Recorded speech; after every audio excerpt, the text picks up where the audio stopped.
Hello, আমি psychologist Pamela. আজকে এমন একটা বিষয় নিয়ে কথা বলবো যা কিন্তু আমরা অনেকেই অনুভব করি কিন্তু নাম জানি না। সেটা হলো পপকর্ন ব্রেন।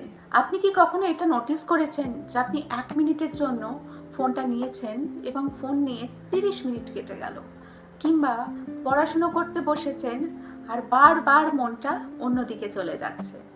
তাহলে কিন্তু আপনি একা নন। এই সমস্যায় অনেকেই কিন্তু সাফার করছে। পপকর্ন ব্রেন শব্দটি ওয়াশিংটন ইউনিভার্সিটির গবেষক ডেভিড এম লেভি পপুলার করেন।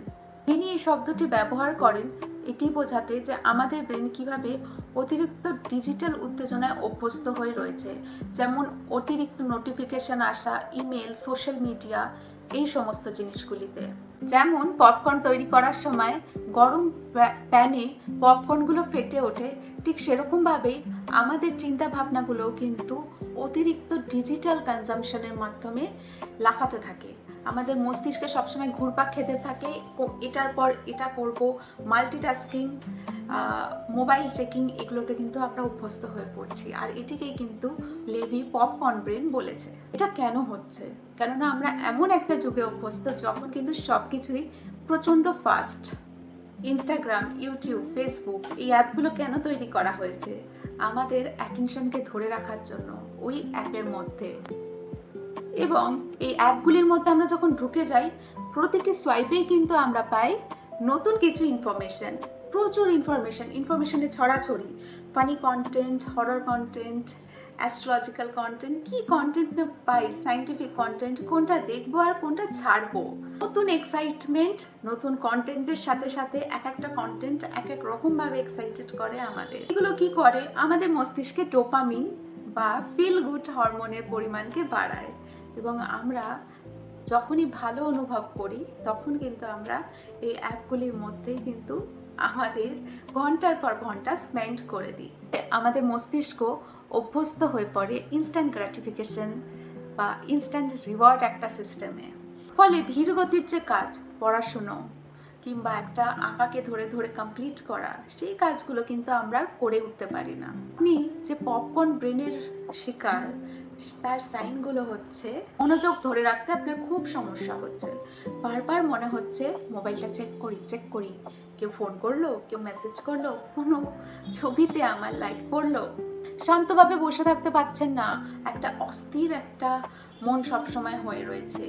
এবং একসাথে অনেক কাজ নিয়ে স্টার্ট করলেন কিন্তু একটাও শেষ করতে পারলেন না, মনোযোগ ধরেই রাখতে পারছেন না।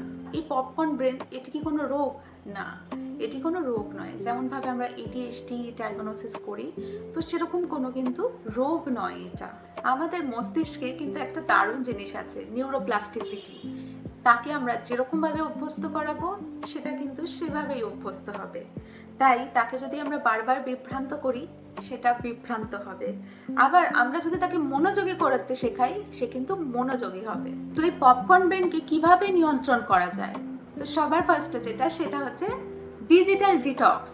অর্থাৎ ঘুম থেকে উঠে 30 মিনিট এবং ঘুমোতে যাওয়ার আগে 30 মিনিট আমরা কিন্তু নো স্ক্রিন টাইম করতে পারি।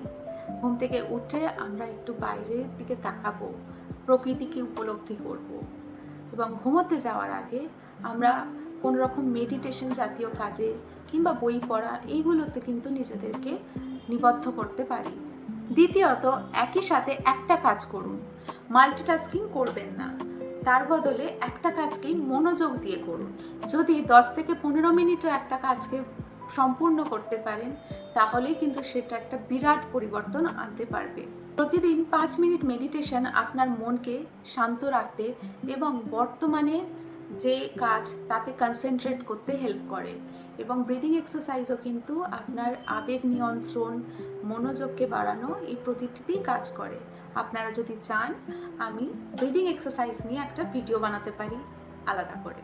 শর্টস ভিডিও কমান, রিলস দেখা, ছোট ছোট কন্টেন্ট যেটা 30 সেকেন্ড কিংবা 1 মিনিট, সেগুলো দেখা কমান। এরকম বড় ভিডিও দেখুন, তাতে আপনারও নলেজ বাড়বে আর অ্যাটেনশনও কিন্তু বাড়বে। গভীর মনোযোগের কাজ করুন, যেগুলো করতে ডিপ ফোকাস লাগে। বই পড়া, কোনো একটা ড্রয়িং করা, লেখা, গভীর কোনো আলোচনার মধ্যে কাছের মানুষের সাথে নিযুক্ত হন। নিজেকে প্রশ্ন করুন, আমি কি ফোন ছাড়া থাকতে পারি? আমি একটি কাজ শেষ না করে আরেকটি কাজে চলে যাই? যদি উত্তরটা হ্যাঁ আসে, তাহলে আপনার মস্তিষ্ক হয়তো অতিরিক্ত উত্তেজিত, কিন্তু দুর্বল নয়। শেষ কথা হচ্ছে যে আমাদের এই পরিবেশটাই প্রবলেমেটিক, আমাদের মস্তিষ্ক কিন্তু নয়। এমন একটা প্রজন্ম যারা বড় হচ্ছি এই সমস্ত ডিজিটাল উত্তেজনার মধ্যে দিয়ে। তাই আমাদের উচিত নিজেদের সচেতনভাবে নিয়ন্ত্রণ করা। এবং পপকর্ন ব্রেন কোনো দুর্বলতা নয়, এটি হলো একটি সংকেত। ধীরে চলুন, বর্তমান মুহূর্তে থাকুন, নিজের আবেগকে, মনোযোগকে নিয়ন্ত্রণ করুন, কারণ আজকের পৃথিবীতে মনোযোগই হলো সবচেয়ে বড় শক্তি।